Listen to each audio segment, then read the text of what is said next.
നമസ്കാരം, എല്ലാവർക്കും പുതിയൊരു വീഡിയോയിലേക്ക് സ്വാഗതം. ഈ വീഡിയോയിൽ ലഹരി വിരുദ്ധ ദിനവുമായി ബന്ധപ്പെട്ടുള്ള ഒരു ചെറിയ പ്രസംഗമാണ് അവതരിപ്പിക്കുന്നത്. വീഡിയോയിലേക്ക് കടക്കുന്നതിന് മുമ്പായി ഈ ചാനൽ ഇതുവരെയും സബ്സ്ക്രൈബ് ചെയ്യാത്ത കൂട്ടുകാരുണ്ടെങ്കിൽ ഒന്ന് സബ്സ്ക്രൈബ് ചെയ്തേക്കണേ. അപ്പോൾ നമുക്ക് വീഡിയോയിലേക്ക് കടക്കാം.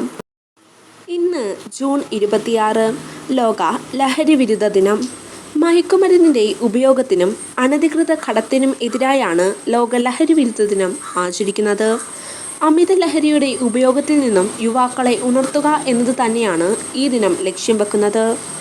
1987 മുതൽ എല്ലാ വർഷവും ജൂൺ 26 ലോക ലഹരി വിരുദ്ധ ദിനമായി ആചരിച്ചു വരുന്നു. ലഹരി വസ്തുക്കളുടെ ദുരുപയോഗം മൂലം നമ്മുടെ സമൂഹത്തിലെ ഭൂരിപക്ഷം യുവാക്കളും വഴിതെറ്റിപ്പോകുന്നു. മയക്കുമരുന്നിൻ്റെ ഉപയോഗം മൂലമുണ്ടാകുന്ന പ്രശ്നങ്ങളെക്കുറിച്ച് യുവാക്കളിൽ അവബോധം വളർത്തുകയെന്നതും ഈ ദിനം കൊണ്ട് ലക്ഷ്യമിടുന്നുണ്ട്.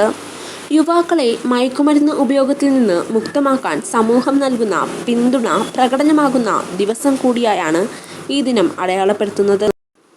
ആഗോള വ്യാപകമായി ലഹരിക്കെതിരായ പ്രതിഷേധ സമരങ്ങൾ സംഘടിപ്പിക്കുന്നുണ്ടെങ്കിലും ലഹരിയുടെ സ്വാധീനം യുവാക്കളിൽ ഇപ്പോഴും ആഴത്തിൽ തന്നെ ഉണ്ട് എന്നതിന് തെളിവാണ് ലോക്ക്ഡൗണിൽ നാം കണ്ടത്.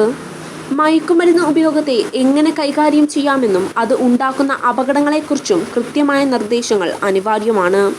മയക്കുമരുന്ന് ഭീഷണിയെക്കുറിച്ച് അവബോധം സൃഷ്ടിക്കുന്നതിനായി നിരവധി റാലികളും പോസ്റ്ററുകളും മറ്റ് നിരവധി പരിപാടികളും സംഘടിപ്പിക്കാൻ UNDC തീരുമാനിച്ചിട്ടുണ്ട്.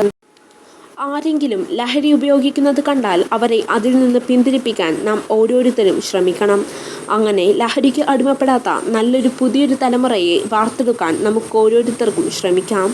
എല്ലാവർക്കും ലഹരി വിരുദ്ധ ദിന ആശംസകൾ നേർന്നുകൊണ്ട് ഞാൻ നിർത്തുന്നു. നന്ദി, നമസ്കാരം.